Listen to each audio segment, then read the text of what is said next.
Ele é carioca e veio para Brasília em 1961. É poeta e tradutor premiado. Traduziu vários autores, entre eles Vitor Hugo. No Iluminuras de hoje eu vou conversar com o poeta, tradutor e membro da Academia Brasiliense de Letras, José Jerônimo Rivera. Engenheiro, administrador e economista, José Jerônimo Rivera foi professor universitário e do ensino médio. Recebeu os prêmios de tradução Joaquim Noberto em 2001 e Cecília Meirelles em 2002. Este pelo trabalho com a obra Rimas de Gustavo Adolfo Becker. José Jerônimo colabora também com diversos periódicos sobre literatura. Muito obrigada pela sua presença aqui no Iluminuras. Obrigado a você. A partir de quando, como é que foi o seu despertar para a literatura?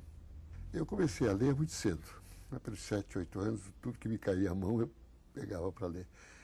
Claro que lia Monteiro Lobato, Júlio Verne, De Amicis, e tomei conta da biblioteca do meu colégio, que não tinha muitos livros, mas quando não tinha novos eu repetia a leitura dos antigos. E depois, na biblioteca do meu pai, tomei conhecimento como Machado de Assis. Li também O Tesouro da Juventude, da Jackson, e realmente fiquei rato de biblioteca. O que mais que você gosta de ler? Bom, eu diria que eu gosto de ler quase tudo. Menos política, religião e futebol, para falar a verdade. Mas leio muita literatura em geral, brasileira e estrangeira, poesia leio muita, traduzo em geral poesia, e gosto de ler sobre assuntos científicos, assim, também, sobre neurociência, como leigo. Gosto de ler sobre astronomia e gosto de ler em outras línguas para praticar também. E nisso, além de aprender a língua, né, de outras línguas, você acaba traduzindo e traduzindo poema.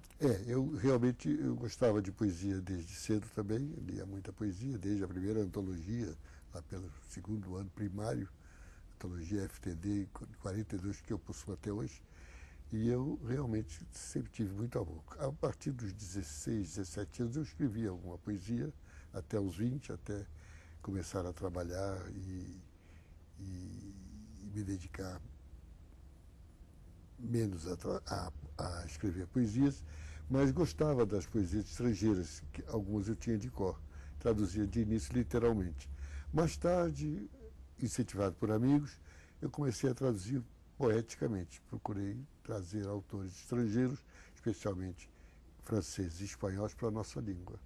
E acabei, 40 anos depois de ter parado de escrever poesia, publicando o meu primeiro livro de tradução, que é esta poesia francesa, Pequena Antologia Bilíngue.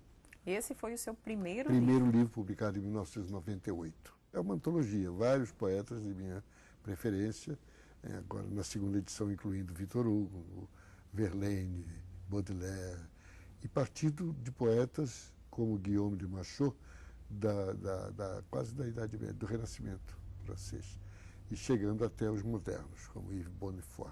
Depois desse livro, o seguinte foi Cidades Tentaculares, de Émile Verhaeren, grande poeta belga de expressão francesa, que tive muito gosto em traduzir, e agora estou prestes a publicar, estou fazendo a última revisão, o livro As Horas, de Verhaeren, voltando a essa grande inteligência que foi Verhaeren. Depois disso, seguiram-se outros livros. Em espanhol, o primeiro foi de Gustavo Adolfo Becker, As Rimas, de que eu conhecia apenas um poemeto quando estudei espanhol no curso científico. E depois, ao conhecer o livro completo, vi que não tinha sido publicado no Brasil a tradução e resolvi fazê-la. Tua pupila é azul, e quando ris, a sua doce claridade lembra o trêmulo fulgor da madrugada que no mar se reflete. Tua pupila é azul, e quando choras, as transparentes lágrimas sobre ela se me afiguram gotas de rocio sobre uma violeta. Tua pupila é azul, e em seu fundo, como um ponto de luz, brilha uma ideia. me parece que ela é, no céu da tarde, uma perdida estrela. Agora é um vasto conhecimento de vários autores. Você teria capacidade assim de recomendar alguns? Bom, a gente gosta de todos, né? Sim. Mas alguns, por exemplo, eu me identifiquei muito, como eu disse, com o Verhaeren, de quem estou traduzindo outro livro por isso, e que agora, depois de ter traduzido do espanhol um autor que eu conheci mais recentemente, Pedro Salinas, que também verifiquei que é muito pouco conhecido no Brasil, não havia tradução dele, traduzi e publiquei A Voz a Ti Devida, que é considerado o maior, mais bonito poema de amor da literatura espanhola. E justamente ia comentando que, ao receber há pouco tempo os poemas inéditos de Salinas, que saíram este ano, eu descobri que uma das grandes influências dele, talvez a maior, foi justamente do Verhaeren, que eu havia traduzido como meu segundo livro em 99. Agora me diz uma coisa, como que é traduzir poesia? Porque traduzir já não é uma tarefa fácil, né? Poesia, então, você tem que manter um pouquinho do ritmo, enfim. Como que é? Fala um pouquinho sobre essa experiência. Se nós queremos traduzir poesia de forma, digamos, poética, para ser um pouco óbvio, né? Uhum. É preciso conhecer um pouco, preciso saber fazer poesia, conhecer as regras. Se vamos traduzir um autor que escreve, como se diz, as antigas, com métrica, com ritmo e com rima, muitas vezes, é bom traduzi-lo da mesma forma que ele escreveu. Quer dizer, respeitar tanto o fundo, a ideia, como a forma. É o que nós, tradutores um pouco exigentes, eu e alguns amigos, principalmente melhores tradutores e melhores poetas que eu, tentamos fazer. É traduzir realmente com cuidado, com carinho e procurando realmente unir da melhor maneira possível o pensamento do poeta à forma que nós vamos trazer para o português. Não é assim imediato, é preciso também trabalhar bastante, pesquisar, saber a origem do autor, a origem do texto, procurar usar as palavras corretas, poéticas sempre, usar dicionários.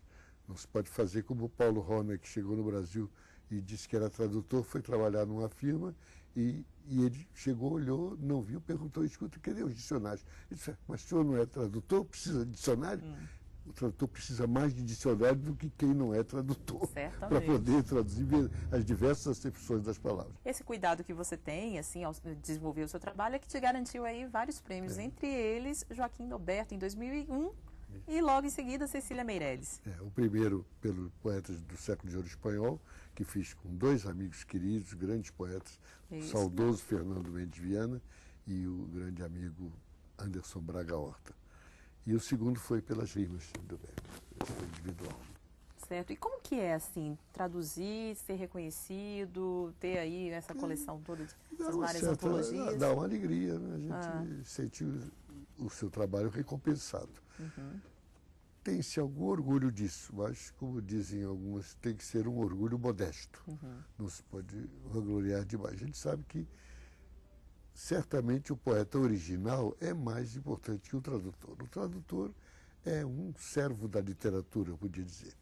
E se coloca, como eu me coloco, numa posição mais modesta. A gente sabe que, se não fosse o autor original, a gente não estaria trazendo aquela obra-prima, às vezes, do autor original para a nossa língua. Agora, um grande desafio foi fazer este livro, né? Poetas Portugueses e Brasileiros, justamente aí traduzindo do português para o espanhol. Conta um pouquinho sobre essa dificuldade. Primeiro, não o fiz sozinho. Foram vários colegas poetas e tradutores que participamos desta empreitada. É claro que é bem mais difícil traduzir da nossa língua para outra língua que não é a nossa língua materna. Mas foi muito bom, foi gostoso também. Esse livro foi publicado por iniciativa de um grande poeta português, já falecido, José Augusto Seabra, que era embaixador de Portugal na Argentina e que patrocinou com o Instituto Camões, organizou a publicação desta obra.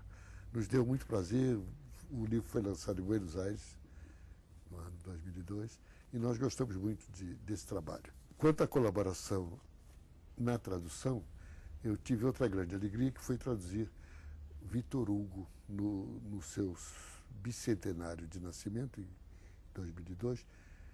Fizemos 2 livros, o poeta Fernando Mendes Viana, o poeta Anderson Braga Horta e este apenas tradutor, 2 livros em homenagem ao Victor Hugo. Um foi Victor Hugo, 2 séculos de poesia, e o outro, O Sátiro e Outros Poemas. E qual que é a importância aí para o leitor da poesia? A poesia é sempre importante, né? Assim, para mim, a ficção é importante, mas a poesia também é. A poesia, eu diria que é mais para o espírito, né? Enquanto que a ficção é mais para a razão, a história com começo, meio e fim.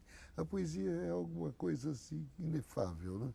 Que acompanha o homem desde tempos imemoriais, desde antes de Homero, né? Quem não lê poesia... Eu diria que é bom. Aí depende do gosto. Há pessoas que não gostam, como algumas pessoas não gostam de matemática. Mas a matemática é importante também, é essencial. Mesmo não sendo a matemática profunda, mas a matemática prática de cada dia é importante para nós todos, né? A poesia, eu diria que faz bem à alma. Sorte de quem gosta de poesia. José Jerônimo Rivera, muito obrigada pela sua presença aqui no Iluminuras. Eu é que agradeço a você. E depois do intervalo a gente volta com o advogado, professor e escritor Alisson Leandro Mascaro. Não saia daí.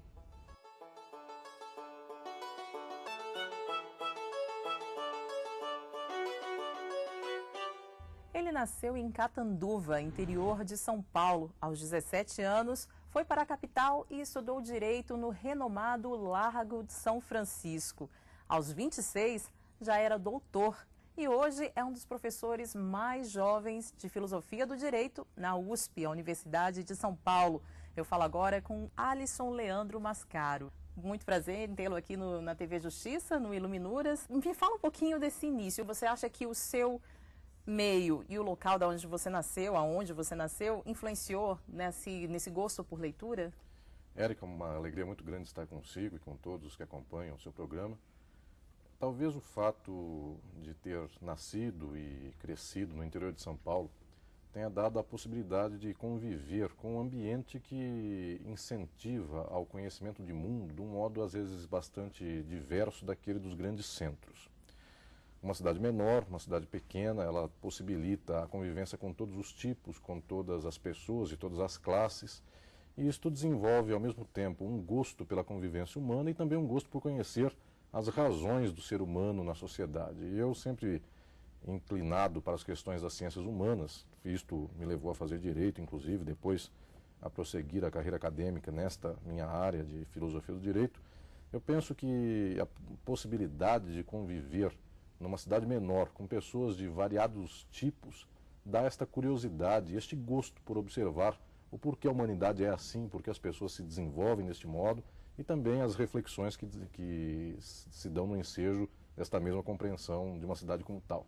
E você buscou essas respostas, essas reflexões, justamente nos livros, ou foi com esse contato, esse convívio com o ser humano primeiro e depois? Eu penso que todo o desenvolvimento da compreensão do que é o homem no mundo se dá tanto pela própria experiência, pelo próprio convívio e também, a partir de um certo momento, com o esclarecimento teórico. Eu não imagino que seja possível fazer um mundo apenas de um conhecimento teórico, mas também é impossível fazer um mundo apenas da empiria da nossa prática, ou seja, somente a convivência esclarece muito, mas também em um certo momento é preciso pensar por que o mundo é assim. Então, os livros, o pensamento, as ideias, eu creio que tenham um valor fundamental e tiveram em minha vida essa grande importância. E a partir de que momento você começou assim a ter esse gosto por leitura e praticar a leitura de uma forma assim bastante assídua? Sempre gostei de leitura desde criança, enfim, sempre tive um bom incentivo dos meus pais para isso. A literatura, os livros me acompanham desde que me conheço e que me entendo como tal. E depois, num certo momento, a literatura especializada, a jurídica, a técnica, a que diz respeito às ciências humanas, à filosofia, à sociologia, à teoria política. Isto entra no momento já um pouco posterior, que é o momento da faculdade, mas eu sempre gostei muito de literatura. Certo. E como que você vê, assim, o profissional do direito, ele deve ler? O profissional, o estudante também, é obrigatório gostar de ler e ler bastante, é isso? Sim, eu vejo, inclusive, pela minha experiência e dos meus alunos, nós sempre relembramos a importância da leitura. O mundo jurídico se faz de leitura, se faz de textos, se faz de livros, de acórdão, sentenças, se faz de escrita. No entanto, as pessoas em geral imaginam que a literatura jurídica é uma quantidade de páginas que ele deve vencer, ou seja, ele deve ter quantidade de leitura, decorar coisas, e eu penso que é justamente o contrário disso que forma um jurista suficiente. Não é só a quantidade de leitura, mas é a qualidade dessa leitura, ou seja, nós estamos simplesmente aprendendo um conceito técnico ou nós estamos aprendendo alguma coisa que forma uma visão de mundo. Muitas vezes o falar, o argumentar, o arrazoado que escreve o advogado, a sentença que escreve o juiz, tudo isso não depende simplesmente de um conhecimento da técnica jurídica, mas depende de uma visão de mundo. Qual é o objetivo, qual o horizonte, qual a carga de cultura que o jurista traz consigo. Nesse sentido, eu tenho visto que nossos estudantes de direito, aqueles que têm se formado nas faculdades de direito, muitas vezes têm trazido para si uma carga de leitura muito grande, isso é verdade.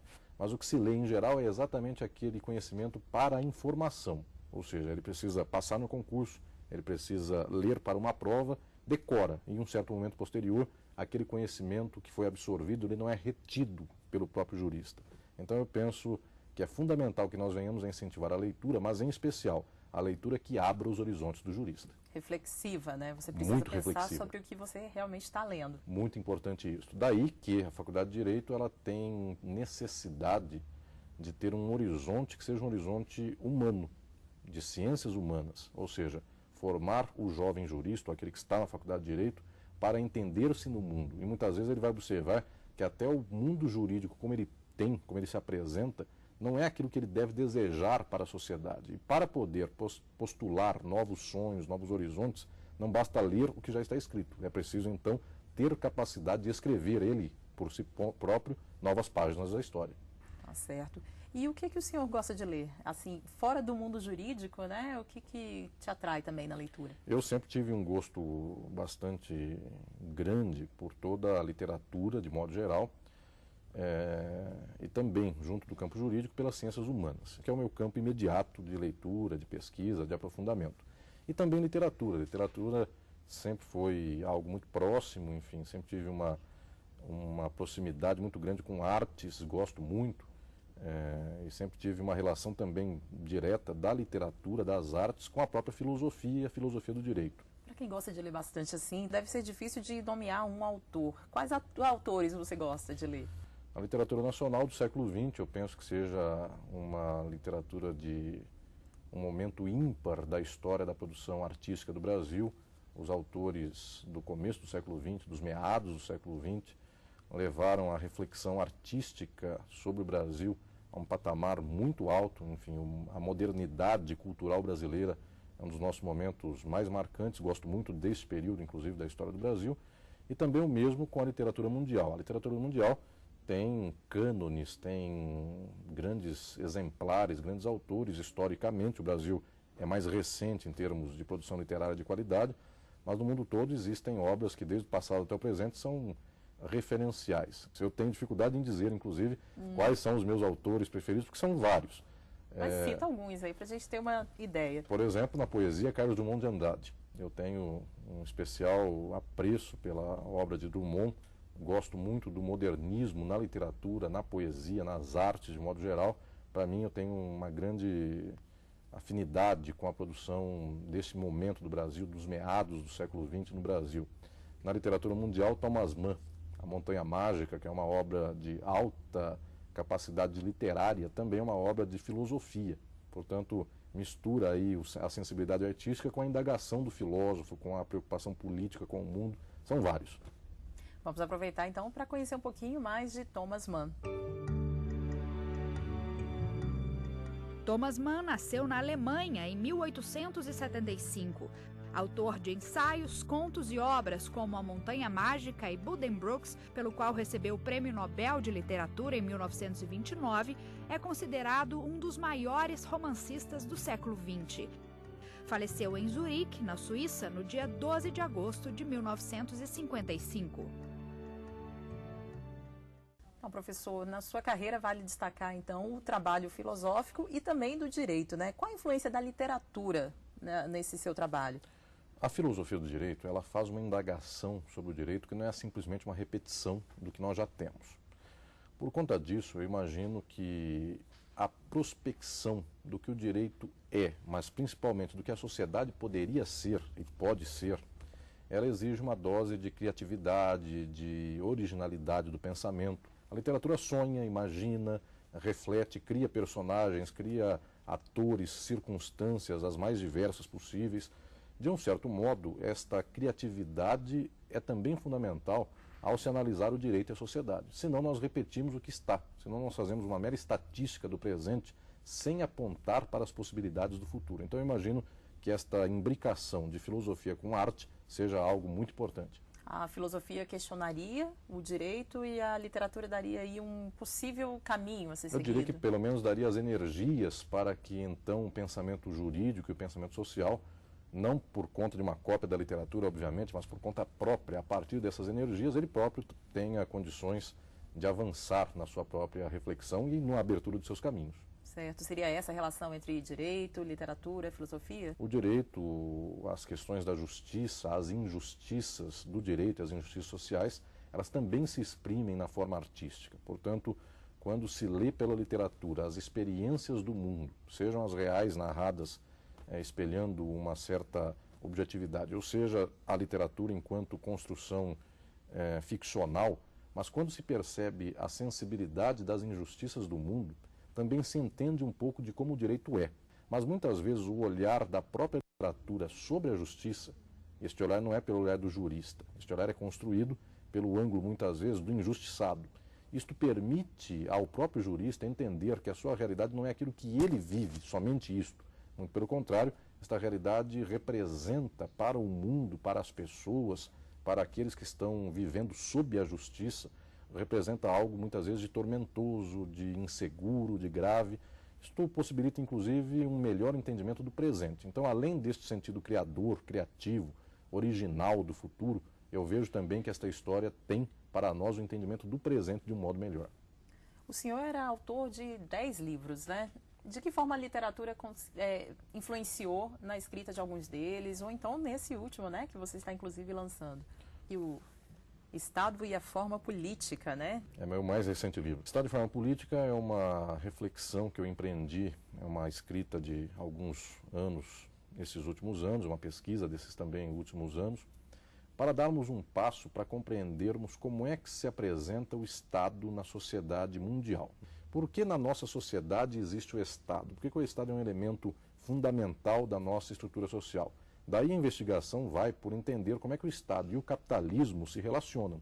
Qual a estrutura da economia com a política, como é que o direito se relaciona também com a política e com a economia.